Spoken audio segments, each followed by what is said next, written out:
Kemenangan Muslimin dalam Perang Nahrawan pada 642 sangat berdampak bagi Imperium Persia.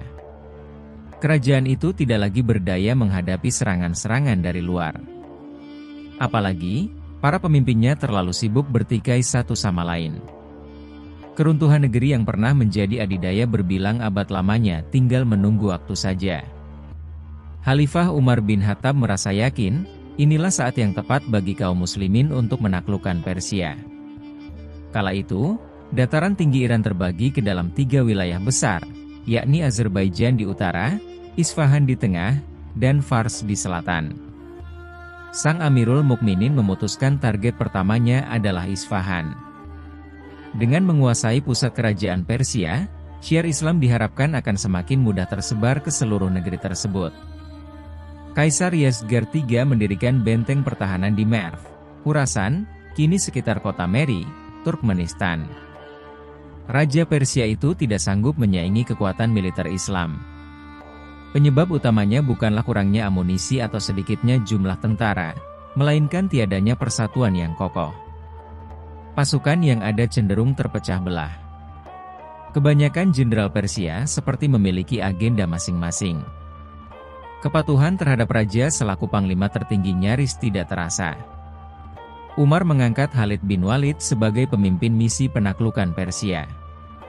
Sebelumnya, sosok berjulukan Pedang Allah yang terhunus, itu sukses memimpin berbagai ekspedisi, termasuk pembebasan Syam, Suriah, dari tangan Romawi Timur, Bizantium.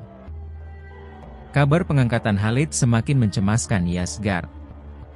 Namun, jenderal muslim yang masyhur karena tidak pernah sekalipun kalah dalam 100 pertempuran itu lebih dahulu berpulang ke rahmatullah.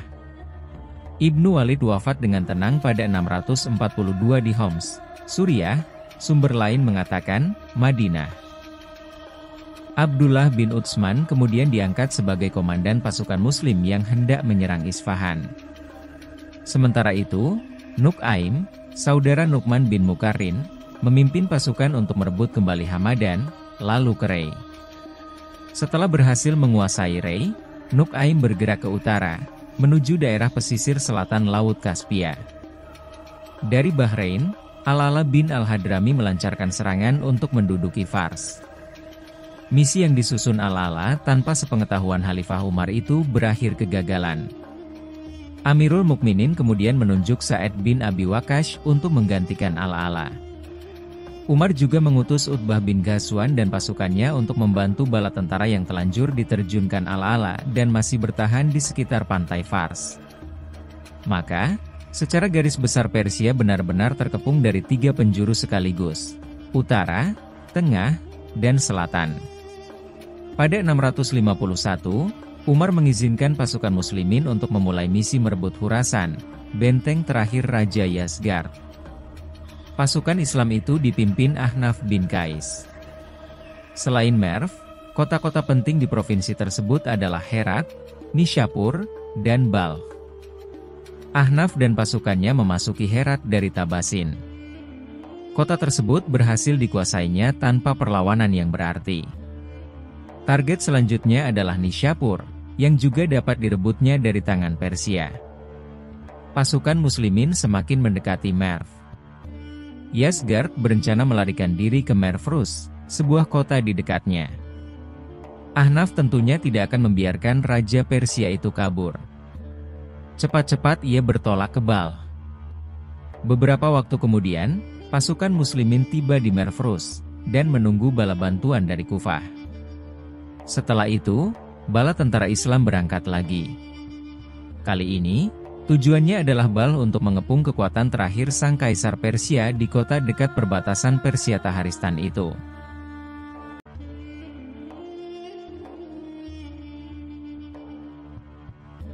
Status Yezgard masih sebagai Raja Persia, tetapi negeri seluas itu kini terasa sempit baginya. Mau kemana ya sekarang? Bila tetap bertahan di Balkh, bala tentaranya tak akan sanggup menghadapi pasukan muslimin. Satu-satunya jalan yang mungkin ialah kabur ke luar negeri, bersama dengan seluruh keluarga, pasukan, dan harta kekayaannya yang amat banyak itu. Yezgard meminta bantuan Raja Hakan, Turki, suku bangsa penghuni Asia Tengah, yang menguasai negeri Samarkand. Hakan Turki setuju untuk membantu Yasgard setelah melihat begitu banyak harta yang dibawanya. Mengetahui persekutuan antara Persia dan Turki, Ahnaf bersurat kepada Umar. Setelah mencerna laporan situasi lapangan, sang Khalifah lantas memerintahkan Ahnaf untuk bertahan di Merv, dan jangan menyeberangi sungai Amudarya sekalipun untuk mengejar musuh. Tetaplah di posisi kalian sekarang. Jangan seberangi sungai. Jadikanlah pegunungan tetap di belakang kalian, dan sungai di hadapan sebagai parit, pemisah, antara kalian dan musuh. Begitu pesan Umar. Aliansi Hakan Turki dan Yasgard berhadapan dengan pasukan muslimin. Namun, antara kedua belah pihak tidak ada yang berinisiatif menyerang terlebih dahulu. Masing-masing hanya memantau dari jauh. Ahnaf sempat mengirimkan seorang utusan untuk menghadap pemimpin Turki. Dalam suratnya, komandan muslim itu menegaskan, pasukannya akan terus berada di seberang sungai, tidak akan melintasi Amudarya.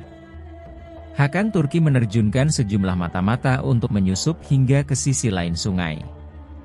3 orang mata-mata itu kemudian tertangkap. Para pengintai tersebut berusaha menyerang Ahnaf sehingga dibunuh. Hakan Turki menyaksikan dari kemahnya sendiri. Tanpa olehnya, pasukan muslimin ternyata tidak bergerak, tetap bertahan di seberang Amudarya meskipun terjadi insiden tersebut. Yakinlah ia akan kebenaran surat dari Ahnaf. Tidak ada gunanya kita berada di sini dan memerangi mereka. Mari kita kembali pulang. Biarlah Persia menghadapi masalahnya sendiri, kata sang Hakan kepada pasukannya sendiri. Mendengar itu, Yasgard terkejut sekaligus bingung. Sebab, sekutunya itu kini meninggalkannya. Dalam kondisi kalut, Kaisar Persia itu memutuskan untuk mengikuti Hakan ke ibu kota Turki di daerah Mongolia. Keputusan itu sontak diprotes sebagian besar prajurit dan komandan Persia. Mereka keberatan bila harta kekayaan Persia yang begitu banyaknya dibawa lari dari negeri sendiri ke negeri asing. Apa yang Anda lakukan? Tanya seorang jenderal Persia. Saya akan menyusul Hakan ke timur, jawab Yasgard. Tunggu dulu. Mengapa kita harus meninggalkan negeri dan bangsa kita sendiri? Lebih baik kembali ke negeri sendiri dan berdamai dengan orang Arab, muslimin. Kita lebih menyukai musuh yang mau mengurus kita di negeri kita sendiri daripada musuh yang mengurus kita di luar negeri kita. Kata jenderal tersebut dengan nada tinggi. Namun, Yasgard bergeming. Perpecahan pun menjadi konflik terbuka. Pasukan Persia yang menolak keputusan sang kaisar berhasil unggul. Sang raja dan segelintir pengikutnya yang tersisa terpaksa kabur keluar kota. Bahkan, mereka sampai ke Fergana, ibu kota Turki di Samarkand.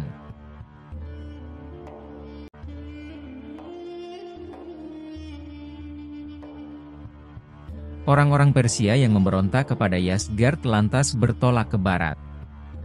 Sesampainya di Khurasan, mereka meminta perdamaian dengan muslimin, serta menyerahkan seluruh harta kekayaan Raja Persia yang dibawanya kepada Ahnaf. Sang komandan muslim menerimanya dengan baik serta menjamin keselamatan jiwa mereka. Maka berbondong-bondong orang-orang itu kembali ke rumahnya masing-masing dengan perasaan puas.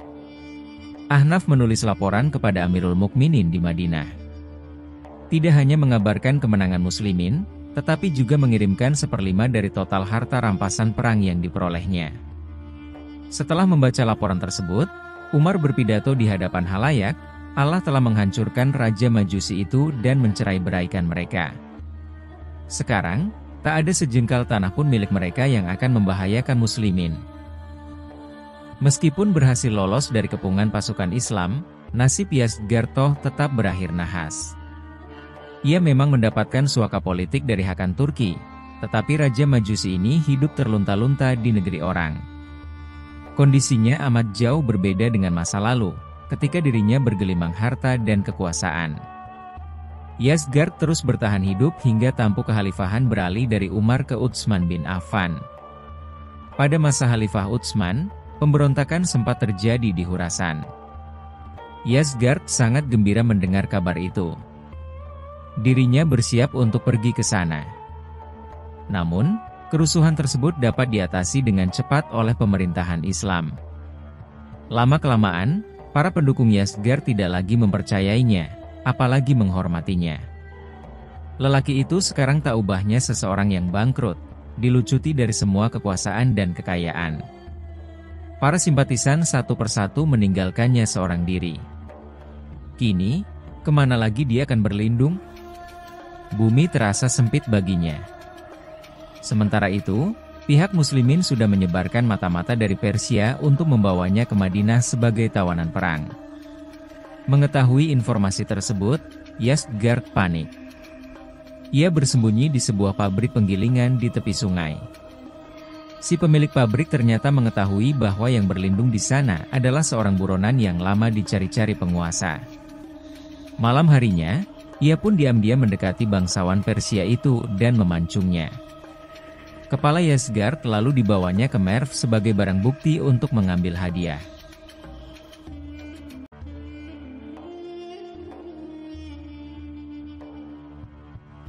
Ada satu fase dalam kehidupan Surakah bin Malik yang tak mungkin dilupakannya.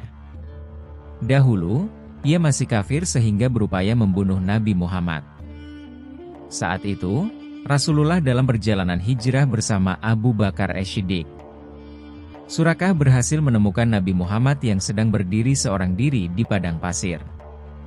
Dalam benaknya, terbayang 100 unta betina sebagai hadiah dari pemuka Quraisy bagi siapapun yang berhasil menangkap sang pembawa risalah Islam itu, hidup atau mati. Dengan semangat, pemuda dari kampung Madlaji itu memacu kudanya untuk mengejar target buruan. Namun, seperti ada tembok tak kasat mata, seketika kuda Surakah terkapar. Ia pun terempas ke pasir gurun. Tiba-tiba, ia melihat sosok yang diburunya itu mendekat. Nabi Muhammad tersenyum kepadanya, lalu mengulurkan tangan, membantunya berdiri. Surakah terkesima. Akan tetapi, hasratnya untuk mendapatkan hadiah 100 ekor unta tak terbendung. Ia pun kembali berusaha membunuh Nabi Muhammad. Lagi-lagi, kudanya rebah, seperti menabrak dinding yang tak terlihat. Kejadian yang sama terjadi 3 kali berturut-turut sehingga pemuda ini mengurungkan niatnya. Aku berjanji tak akan mengganggu Tuan lagi, kata Surakah kepada Nabi Muhammad, tetapi kumohon berjanjilah, bila kelak Tuan dan agama Tuan menang, sudilah kiranya memberikan kepadaku jaminan keselamatan. Nabi Muhammad lalu meminta Abu Bakar untuk menuliskan jaminan tersebut di atas sekerat tulang untuk Surakah. Wahai Surakah, bagaimana pendapatmu bila kelak engkau mengenakan pakaian kebesaran Raja Persia? Tanya Nabi Muhammad saat memberikan tulang tersebut.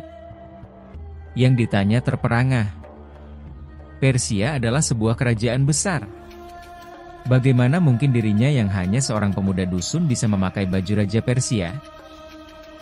Surakah hanya tersenyum, lalu pamit kepada Rasulullah untuk kembali ke Makkah. Bertahun-tahun kemudian, Rasulullah berhasil membebaskan Makkah. Beberapa bulan berselang, beliau wafat. Adapun Surakah diberi usia panjang oleh Allah Subhanahu wa Ta'ala sehingga turut berperan dalam misi pembebasan Persia. Dalam perang Qadisiyah, sekira 6 tahun sebelum perang Nahafan, Muslimin berhasil mengalahkan pasukan Persia. Panglima Sa'id bin Abi Waqqas membawa banyak harta rampasan perang ke Madinah. Di hadapan halayak, Khalifah Umar bin Khattab secara tak terduga memanggil Surakah. Amirul Mukminin menyuruhnya untuk memakai seluruh busana Raja Persia, lengkap dengan gelang, jubah, dan mahkotanya. Setelah itu, Surakah dipandanginya dari kaki hingga ujung rambut, dan berkata, "Masya Allah, betapa gagahnya seorang anak desa Madlaji memakai ini." Mendengar itu, air mata Surakah pun pecah. Sebab, dirinya teringat lagi akan perkataan Rasulullah dahulu. Demi Allah, kekasihku, Nabi Muhammad, tidak pernah berbohong. Kekasihku tidak pernah berbohong. Serunya sambil menangis terseduh-seduh.